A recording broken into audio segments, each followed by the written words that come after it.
Hello Guyana and welcome to the Public Interest. I am Malika Ramsey. Thank you very much for joining us this week. Of course, with me is the President of the Cooperative Republic of Guyana, His Excellency Brigadier David Granger. Welcome, sir. Thank you very much, Malika. Today we're also joined by three journalists. Of course, Ms. Radha Motilal from the National Communications Network, NCN, Ms. Kiana Wildberg from Kaitro News, and Mr. Travis Chase from Nightly News. On today's program, we're discussing the importance of inclusive governance and social cohesion to our country. Let's get right into it. Brigadier Granger, President of the Cooperative Republic of Guyana. In the past, even before being elected to higher office, you would have complained about the challenges that you would have faced as a then opposition leader, of course, in terms of inclusive governance and achieving social cohesion in Guyana. Now that you're president, do you expect to face some of those same challenges? Not really. I've already met with opposition leader Mr. Jagdio. I couldn't meet him before he was elected, but once he's elected, I wrote right away to him, inviting him to start our engagement, and happily he came along.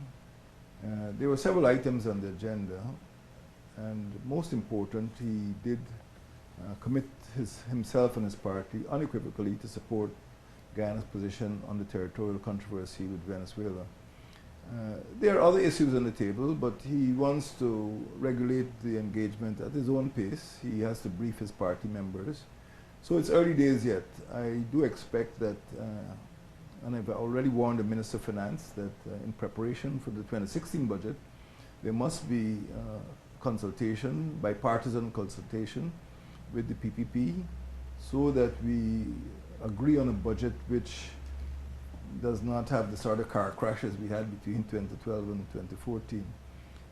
And I expect this will be done. Right now, the process has started, and Mr. Jagdio, I'm convinced, once he briefs his party members, will be prepared to continue the process. So I don't regard it as a challenge, I regard it as an important opportunity to go forward towards 2020. Thank you very much, sir. I'll now give the other members of the panel an opportunity to pose their own questions, beginning with Mr. Travis Chase from Nightly News. Thank you, Malika. Mr. President, on the issue of social cohesion, current initiatives by the Ministry of Social Cohesion are encouraging, but most Guyanese, particularly the grassroots folks who are the majority, are heavily influenced by relatives abroad. What measures are being contemplated or taken to bring to bear the important influence from the diaspora on this important issue of national cohesion? Well, we cannot change the diaspora, but we are depending on grassroots education. And we feel that a lot more has to be done. For example, as you know, I announced 2 days ago that the indigenous languages will be given a central place in our education system. Dictionaries are to be produced, and I expect that later this year we will establish something called a Public Service Staff College. Public servants will be required to familiarize themselves with some aspects of indigenous language. That is part of our cohesion, the education system. Unfortunately, the diaspora can't be involved in that. We need to reduce poverty, because once you have a society with extremes of, some people are extremely rich, some people are extremely poor, it is difficult to build cohesion. We also have to encourage the political dialogue, and that is one of the reasons why I was so interested in meeting the leader of the opposition, because the political engagement is an important part of social cohesion. These are some of the activities which the diaspora may not be fully familiar with, or may not be fully supportive of. But I want to assure the diaspora that processes are taking place in Guyana which are going to produce a more cohesive society. Up to the 2000s, you remember, we had some terrible spates of criminal violence, and we don't want to see that happen again.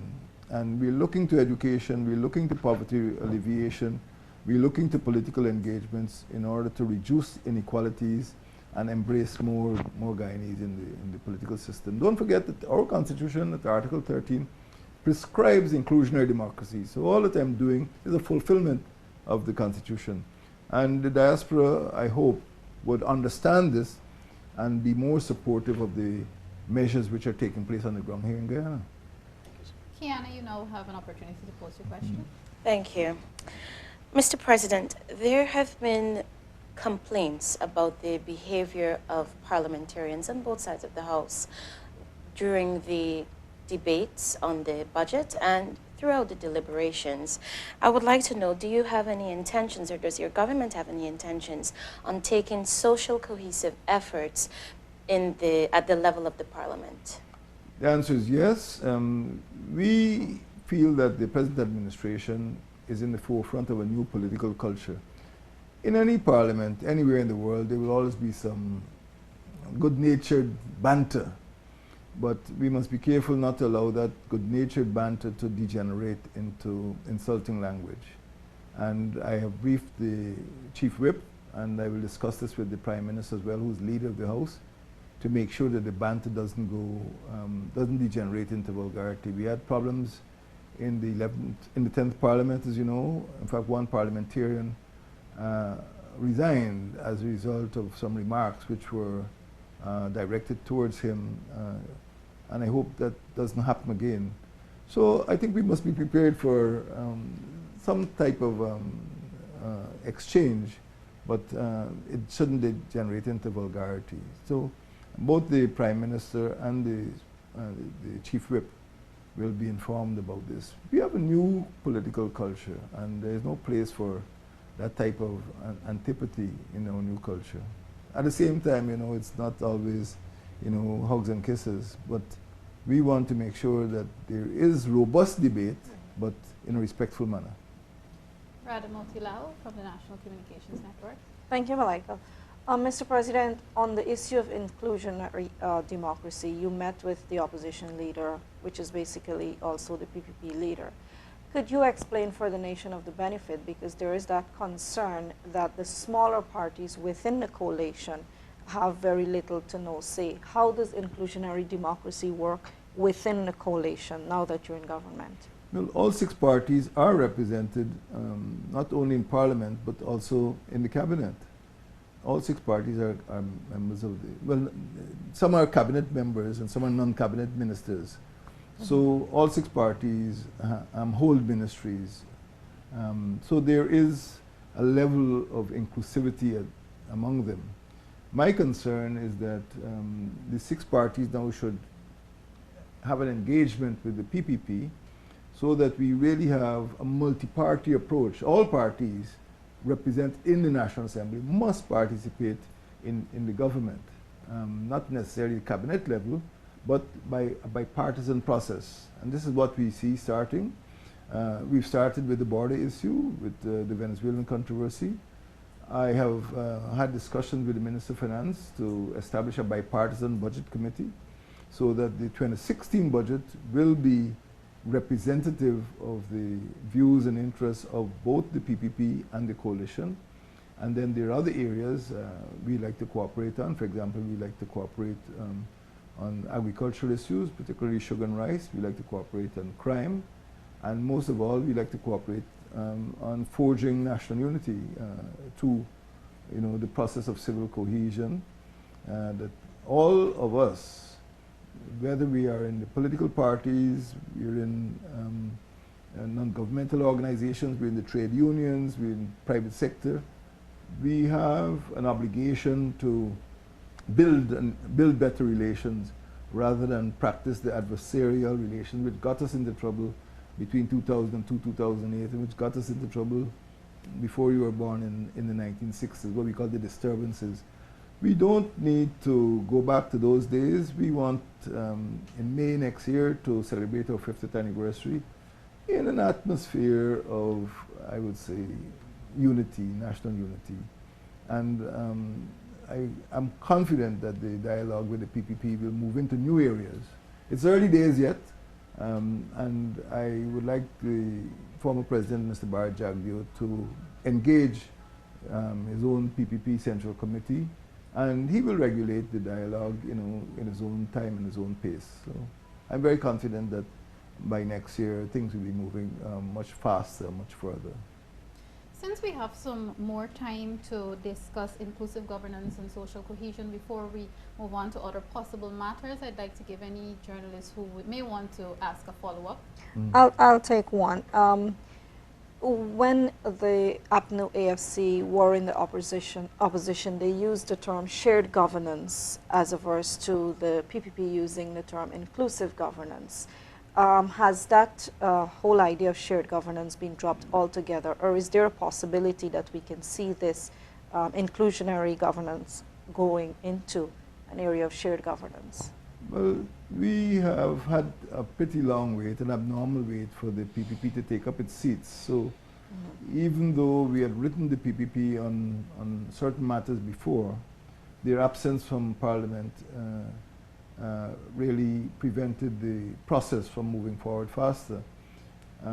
So it was only when the PPP entered Parliament and a leader of the opposition was elected that I had somebody to speak with. I couldn't speak to Mr. Ramsey, he was no longer there, and Mr. Roy was just the General Secretary. The party actually has no leader, but now we have a leader of the opposition. I think you can see the process moving forward. As far as shared governance is concerned, the PPP, when it was in government, did put out a document, and the party may want to look at that document again. But we have a whole raft of issues before us because as a leader of the opposition, there's a constitutional obligation for me to consult him on certain appointments. I would like PPP to have positions on various boards, agencies and commissions. And I think that's the form it will take. I have already proposed some bipartisan committees, but it's up to the PPP now. So we are moving ahead, and we don't want to rush the process. But it depends on what the other side calls shared governance. There is a committee on our side, a 7-member committee, which will engage the PPP anywhere, anytime, on any matter. Your Excellency, if no other journalists, Yes. you have a question on Mr. President, on the issue of inclusive governance, how is it that you're going to achieve this when politicians are continually in campaign mode and the administration's failure is seen as the opposition's success? Well, this is something that we're working at. There will always be differences, but what we don't want is, antagonistic differences. We don't want the differences to degenerate into violence and disorder. So it depends on what the two sides want. So I can't predict how all of the dialogue will take. For example, the budget, even though the opposition is invited to share in planning the budget, there will be some aspects they don't agree with. I mean, it might be something like the bridge, or maybe poverty alleviation, or subsidy to sugar industry. There's no way that we will agree on every single measure, but we don't want that disagreement to degenerate into antagonism. That's the problem. So there will always be opposition. We need opposition. We need people, on all sides, in the business community, non-governmental organizations, who will point out, about treatment of women, maybe treatment of the poor, relations with Venezuela. But those differences must not degenerate into antagonism. That's my view. Thank you, Your Excellency. Now we'll move on as we do. We do have to move on from inclusive governance and social cohesion. I'd like to invite the members of the media to pose questions they desire to have His Excellency respond. And I'll begin with you, Ms. Kiana Wilberg from Kaitrue News, as I said before. Thank you, Malika. Mr. President, there are perceptions within various quarters that your government may be slow to hauling in the big fishes, so to speak, of the underworld. What is your reaction to these perceptions out there? Well, there are two sides of the coin. One, were we to dismiss persons from the public service, or were we to haul in people from on the world we consider to be big fishes, people say, where's the evidence? And sometimes the evidence is not there to see, and we have to do proper investigations, and that is what is being done. So we don't want to just haul in people for the sake of making the headlines. We are trying to accumulate evidence, and obviously crooks and criminals will want to cover their tracks and cover cover the evidence, and this is what we're trying to unearth. It's only been 100 days, and some of this criminality has been going on for 20 years. So some of the birds may have flown, some of the big fishes may have swum away.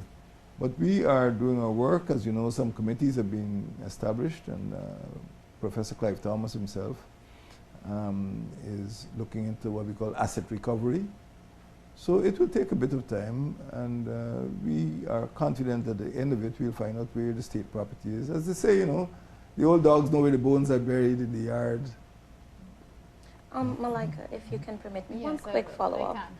I You mentioned just a moment ago that perhaps some of the birds flew away.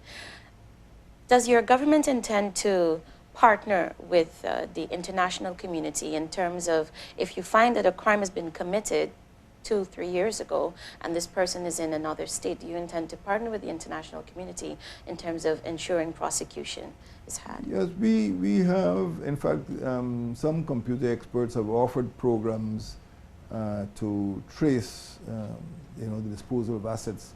Nowadays, when people try to move money around the world, it is not as difficult as before to find out where the instruments have been used to send money from place to place.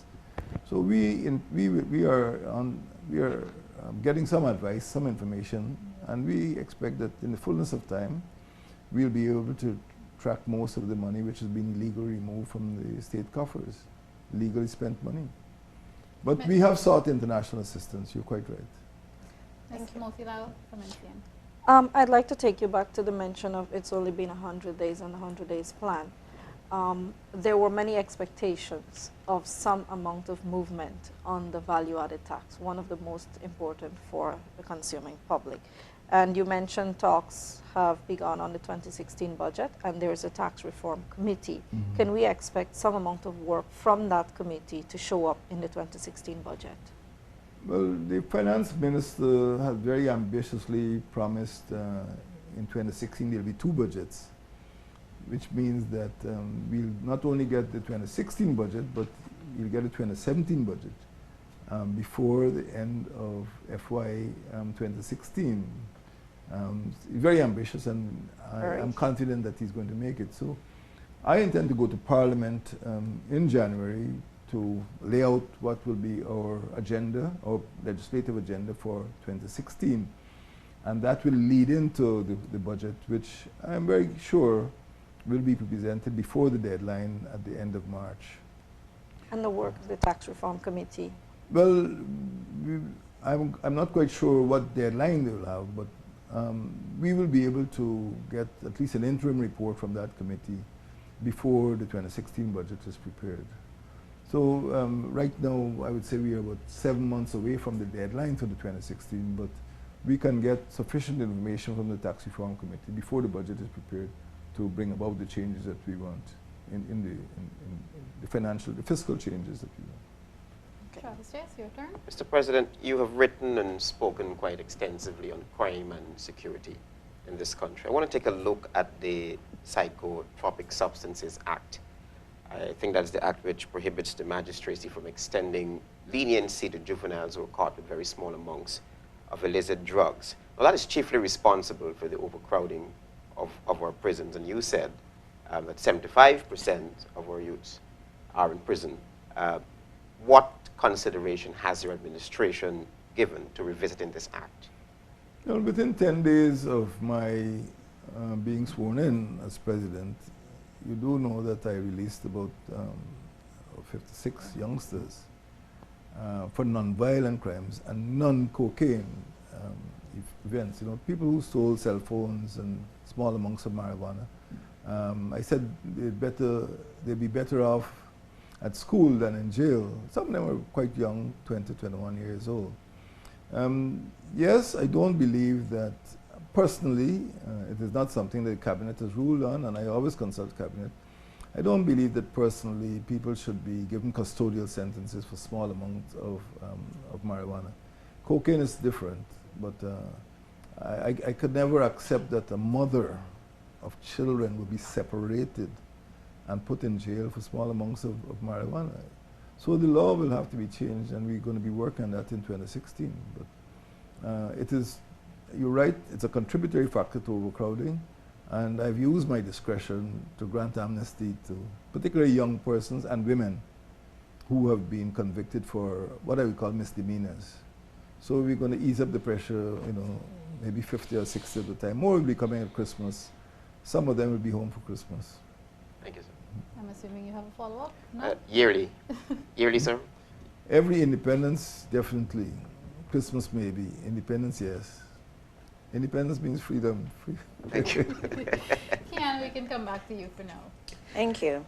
Mr. President, could you share with us your thoughts on the illegal movement of cash and gold and narcotics across our borders, what your government has implemented thus far in measures in preventing this or tackling this? And could you say if you're worried about the recent gold smuggling racket that was dismantled and what this says about corruption in Guyana? Well, I don't think gold smuggling is recent. Perhaps the discovery was recent, but it has been taking place for several years. It is one of the means of laundering money, and it is very difficult to prevent it from occurring. And what we are doing now in terms of enforcement is, of course, tightening up the controls on our borders, but there also needs to be a second look at the tax regime. If people feel that they can smuggle gold into other countries and maybe pay lower tariffs or lower revenue, royalties, they will do so. But once we modify our royalties and our taxation, maybe more people will be encouraged to declare it locally. Those who smuggle gold into more, I would say, lawful jurisdictions are likely to get caught and are severely punished. So many of them don't actually try to smuggle into places like the United States or United Kingdom. But to the extent that that happens, we are going to try to establish bilateral agreements so that anybody who's discovered, will be reported to our jurisdiction and they'll be duly punished. So one is changing the law to ensure that there is greater flexibility in the fiscal measures, that is for royalties, and second is improving law enforcement and also the quality of the civil service. I mentioned before that we are going to set up later this year a public service staff college, and I do hope to train over the next 5 years a new breed of unbribable civil servants, people who are going to be better educated, better remunerated, and better supervised. I really feel that a stronger public service will be able to avoid some of the criticisms that we've had with graft and corruption. But something needs to be done in the public service. It wouldn't just happen simply by passing more laws. The Guyana's laws are pretty comprehensive. What we need is a body of law enforcement officers in forestry, in mining, in counter-narcotics, in police force, who enforce those laws. And it's the human factor that is giving us problems now, the human factor. And I hope that the Public Service Staff College will produce a generation of public servants who are honest and efficient. At this time, the President of the Cooperative Republic of Guyana will take just about 2 more questions before we have to wrap up today's program of the public interest, and I'll begin with Rada. Time really flew. I have to ask this one as an active member of the media. The Prime Minister's office is exploring this idea of a policy for the local media. Could you say whether, in your view, there is actually a need for such, and what exactly would you like to see come out in such a policy? There's a dichotomy here, and I do believe that because of the size of the country, the complexity of Guyanese society, You need a public information system. And I would support a policy for the public information system. Many countries have similar systems, but you must realize that many of the media houses are based on the coastline or in Georgetown itself. So if something occurs at Carasabai, something occurs at the Wariwanao, something occurs at Maruka, many of the private media houses cannot cover those events. So if there's a disaster, if there's maybe a threat of a flood or there's an air crash, many of the private media cannot know until they're told that. So we need a public information system which provides public information in emergencies in order to prevent disasters or to prevent the worsening of a disaster. That is in a separate category.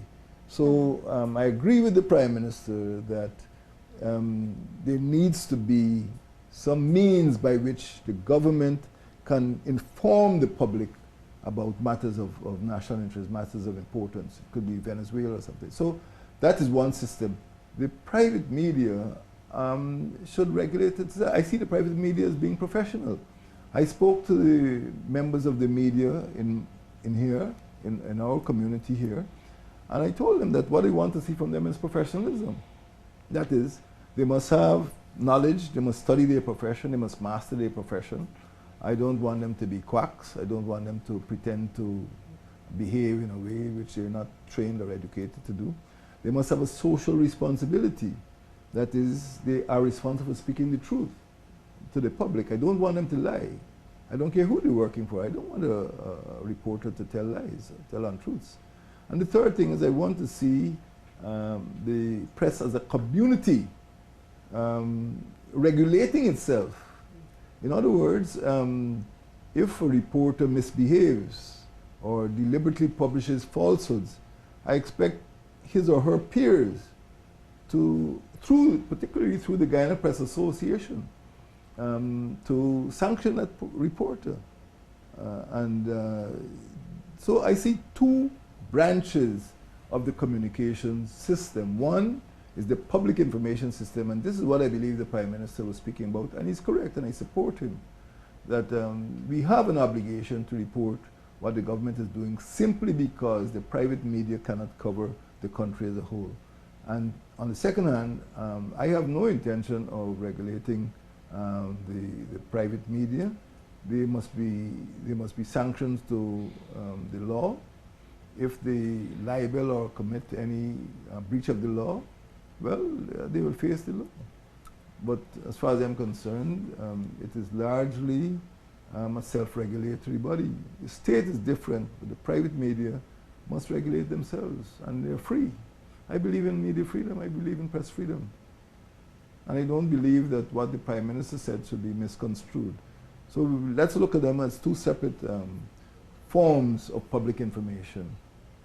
Thank you very much, Your Excellency. In the essence of time, I know the journalist from Nightly News, Travis Chase, has agreed to defer his question to another viewing when he will appear again on the public interest. This has been another edition of the Public Interest. I'd like to thank the President of the Cooperative Republic of Guyana, His Excellency, Brigadier David Granger. I'd also like to thank the other members of the panel, the journalist from the National Communications Network, NCN, Ms. Radha Motilal, journalist from Kaichor News, Ms. Guyana Wilbert, and of course, journalist from Nightly News, Travis Chase. Thank you to you at home for watching, and do join us again next time. I'm Malika Ramsey. Goodbye.